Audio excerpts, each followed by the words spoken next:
आज के इस वीडियो के अंदर अपन ये देखेंगे कि राजस्थान यूनिवर्सिटी के अंदर क्रेडिट सिस्टम क्या है और उसके अंदर बैक प्रमोटेड, नॉट प्रमोटेड और प्रमोटेड का क्या सीन है, वो हम सब सारी चीज़ें डिटेल में समझेंगे। तो चलिए शुरू करते हैं। सबसे पहले आप हमारे यूट्यूब चैनल राकेश चौधरी को सब्सक्राइब करें और हमारा जो JR एजुकेशन ग्रुप है जिसे आप फॉलो कर सकते हैं व्हाट्सएप पे, टेलीग्राम पे और इंस्टाग्राम पे, सारी चीज़ों पे, जिनकी सारी लिंक डिस्क्रिप्शन में दे रखी है, जिससे आप लेटेस्ट न्यूज़ से अपडेटेड रहें। ठीक है। सबसे पहले अपन देखेंगे कि सेमेस्टर सिस्टम के अंदर पास और फेल का क्या सीन है। ठीक है। तो अपने वीडियो के ये पॉइंट रहेंगे, आप पहले देख लो कि फर्स्ट और सेकंड सेम में क्रेडिट स्ट्रक्चर क्या है, मतलब 26 और टोटल 52 होते हैं, वो कैसे क्लासिफाइड है।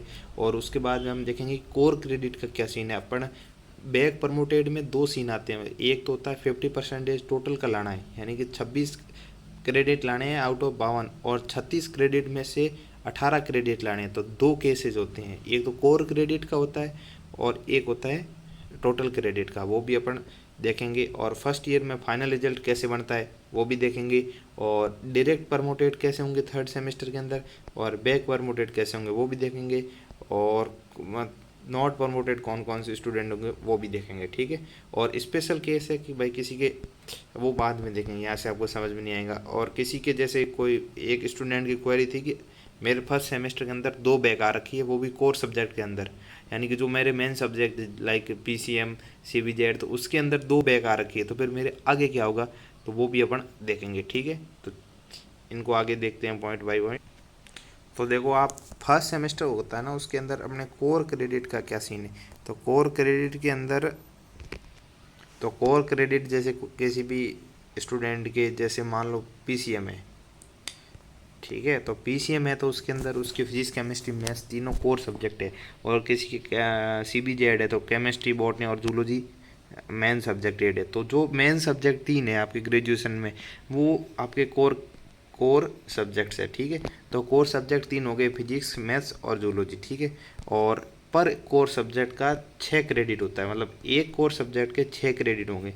और यदि कोर सब्जेक्ट के अंदर प्रैक्टिकल है तो 4 का थ्योरी और +2 क्रेडिट प्रैक्टिकल के होंगे। ठीक है। तो टोटल कोर क्रेडिट 18 हो गए। ठीक है। एक सेमेस्टर के अंदर टोटल कोर क्रेडिट कितने हैं, 18।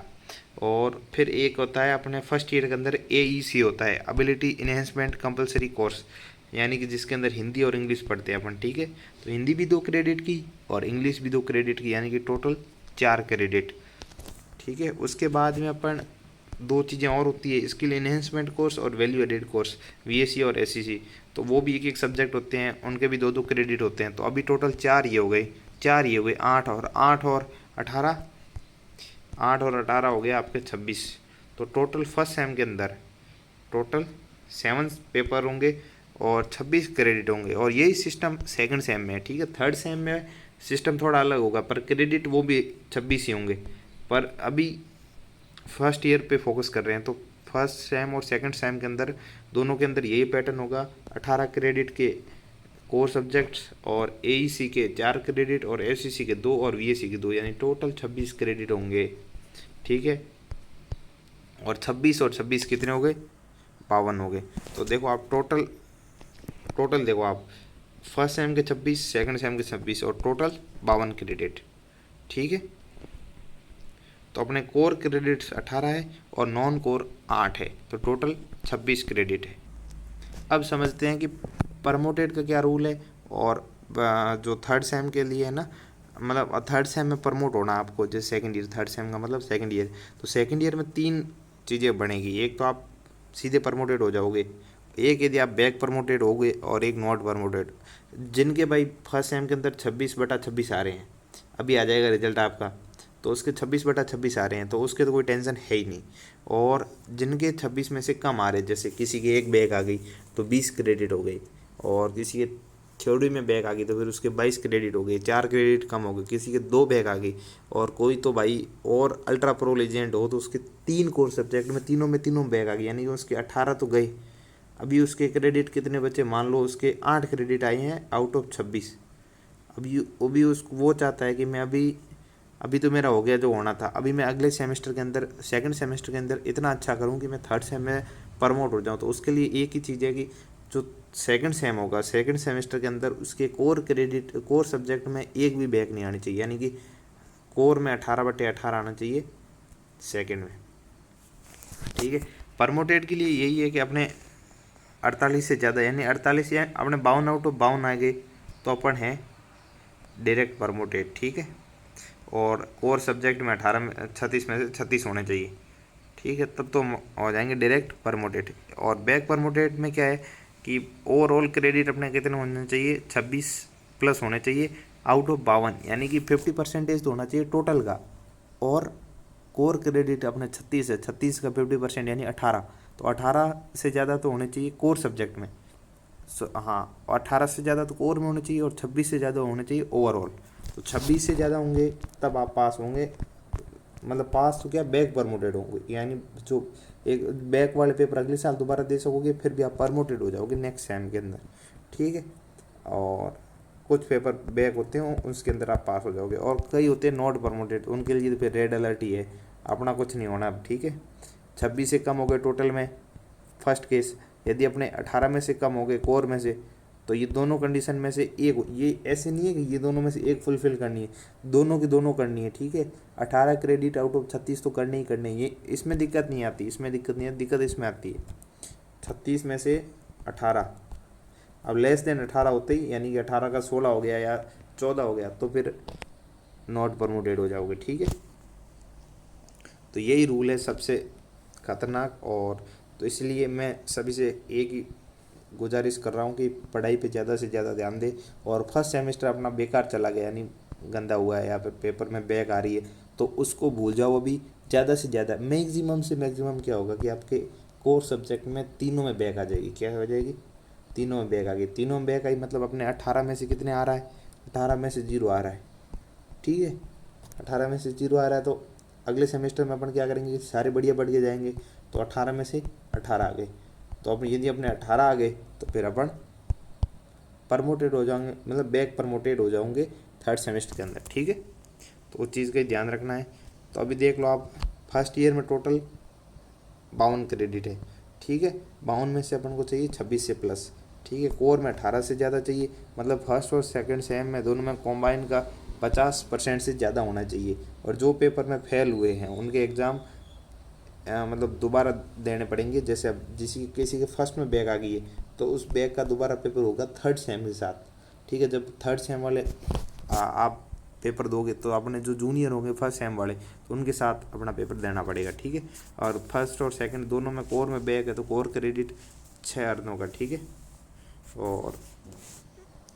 और ये एक स्पेशल, मतलब फॉर एग्जांपल के लिए लिया है कि कोई बंदा है जैसे, ठीक है, उसके क्या हुआ,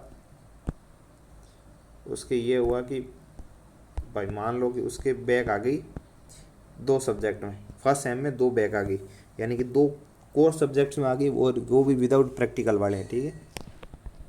तो उनका हो गया, अब उसके 18 में से कितने क्रेडिट बन रहे हैं? तो उसके 18 में से बन रहे हैं 6। अभी उसको सेकंड सेम में क्या करना चाहिए? तो सेकंड सेम में उसको मिनिमम 12, उसमें वो मिनिमम 12 क्रेडिट तो लाने ही पड़ेंगे। इसका मतलब है कि उसको आउट ऑफ 3, मतलब 3 सब्जेक्ट्स में से 2 सब्जेक्ट विदाउट किसी बैक के पास करना पड़ेगा, ठीक है। और इसमें देखो एक चीज़ और है कि जो प्रैक्टिकल सब्जेक्ट वाले हैं, तो उनके लिए जैसे अभी टोटल जो नॉन प्रैक्टिकल वाले कोर सब्जेक्ट है, उनमें तो क्या टोटल 3 और 3 6 हो गए, मतलब 3 तो फर्स्ट सेम के और 3 सेकंड सेम के, यानी 6 सब्जेक्ट आप मान सकते हो। 6 में से यदि आपके 4 बैक आ रही है तो आप फेल हो। और यदि यदि आपके प्रैक्टिकल है तीनों के तीनों में, यानी कि 6 में प्रैक्टिकल है, तो आप 4 बैक आ गई फिर भी आप बैक प्रमोटेड हो सकते हो, ठीक है। वो स्पेशल केस मान सकते हो आप, जैसे CBZ वाले हैं, तो CBZ वालों के थोड़ी एक्स्ट्रा फ़ायदा मिलता है, पर इतनी भी बैक अच्छी बात नहीं है कि 3 3 4 4 बैक ले ले, फिर तो BSc का मतलब कुछ है नहीं। अब जैसे मैं कोई बंदे को मान लूँ कि भाई जैसे कोर सब्जेक्ट तीनों में प्रैक्टिकल है, ठीक है। तो कोर सब्जेक्ट में प्रैक्टिकल है, तो उसके कोई बंदा नॉर्मल होता, जैसे मैथ्स होता, तो उसके 6 क्रेडिट का होता, उसके प्रैक्टिकल होता 0, और टोटल हो जाते 6। तो उसके एक में बैक आ गई तो उसके कितने गए? 6 के 6 क्रेडिट चले गए। और कोई जैसे बंदा प्रैक्टिकल एग्जाम वाला है, तो उसके 4 क्रेडिट होते हैं थ्योरी के और 2 होते हैं प्रैक्टिकल के। तो उसके यदि जब बैक आती है ना, तब बैक आती है, प्रैक्टिकल में किसी की बैक नहीं आती, बैक आती है थ्योरी में। तो थ्योरी में बैक आती है तब उसके जाते हैं 4 क्रेडिट, और उसके 2 क्रेडिट मिल जाते हैं फोकट के। यदि उसके 3 के 3 बैक आ गए फिर भी उसको 6 क्रेडिट मिल जाते हैं 2-2 करके। समझ गया आप बात को, मतलब 6 क्रेडिट तो उसको फोकट के मिल रहे हैं, और 6 सेकंड सेम में यदि 12 तो मिल रहे हैं उसको। बस एक सब्जेक्ट ढंग का पास करना, 2 सब्जेक्ट पास करने हैं आउट ऑफ 6, मतलब 6 सब्जेक्ट में से आपको 2 सब्जेक्ट पास कर लोगे तो आप बैक प्रमोटेड हो जाओगे नेक्स्ट सेम के अंदर। ठीक है, ठीक है। जैसे किसी के नॉर्मल सब्जेक्ट, नॉर्मल रूल में देखो आपके जिसके 3 मतलब विदाउट प्रैक्टिकल वाले हैं तो उसके 18 में से 0 आ रहा है, और जिसके हर सब्जेक्ट में प्रैक्टिकल है तो 2 क्रेडिट ईच आ रहे हैं, तो 3 सब्जेक्ट है तो 6 प्रैक्टिकल उसके अर्न हो रहे हैं फर्स्ट सेम के अंदर। और यही मतलब सेकंड सेम में उसको बस 2 सब्जेक्ट पास करना होगा, एक में बैक आ जाएगी फिर भी चल जाएगा, यानी कि उसके एक मतलब 2 में उसके 14 हो रहे हैं, 12 हो रहे हैं, 12 और एक 2 प्रैक्टिकल वाले 14, और 14 और 6 20 क्रेडिट पे पहुंच रहा है यदि उसके 2 सब्जेक्ट पास है। ठीक है, तो CBZ वालों के लिए थोड़ा एक फ़ायदा है, देख लो, और बाकी वाले भी देख लो। ठीक है, और प्रैक्टिकल सब्जेक्ट में फेल होने पर सिर्फ थ्योरी के लूज होते हैं, प्रैक्टिकल के 2 क्रेडिट अलग से काउंट होते हैं, तो इसलिए ज़्यादा बैक अफोर्ड नहीं कर सकते। अभी एक क्वेरी थी वो आप देख लो कि भाई एक बच्चे ने लिखा था, मतलब फर्स्ट सेम के अंदर मेरे 2 कोर में बैक है, ठीक है, तो थर्ड सेम में मेरे को एडमिशन कैसे मिलेगा। तो उसके लिए आप देख लो कि फर्स्ट सेम में और उसके नॉन प्रैक्टिकल एग्ज़ाम थे, ठीक है, तो उसके 6 और 2 ये मतलब फर्स्ट सेम में 2 बैक आ गई, इसका मतलब उसके पास एक ही सब्जेक्ट पास हुआ है, तो उसके पास यानी फर्स्ट सेम के अंदर 6 क्रेडिट मिले। ठीक है, और यदि कोई स्टूडेंट्स है, ठीक है, तो उसको ये सब बाकी वाले AC VAC सब पास है तो उसके 8 क्रेडिट है, तो 8 और ये 6 हो गए 14।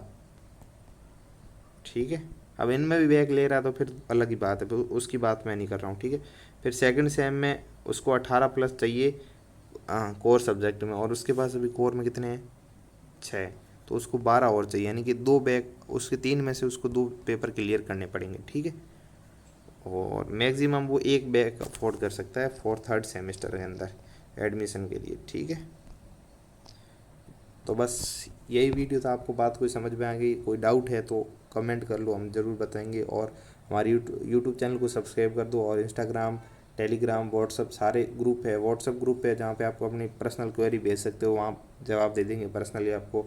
और अभी एक ही चीज़ है कि स्टेप 1 है सेकंड सेम पढ़ाई करो, और कोर में मैक्सिमम 1 बैक रखो, 1 से ज़्यादा बैक मत रखो, और बैक तो क्लियर होने में बाद में फिर ज़िंदगी निकल जाती है। तो मेरा था मानना ये है कि बैक आप मत ही रखो, ज़्यादा से ज़्यादा पढ़ाई करो। ठीक है, और नोट्स हम शेयर कर रहे हैं सारे, अपने सारे सब्जेक्ट्स के नोट्स शेयर हो रहे हैं ये JR एजुकेशन ग्रुप पे। ठीक है, तो इसको आप ज़रूर फॉलो कर दें, और thanks for watching this video, next video मिलते हैं।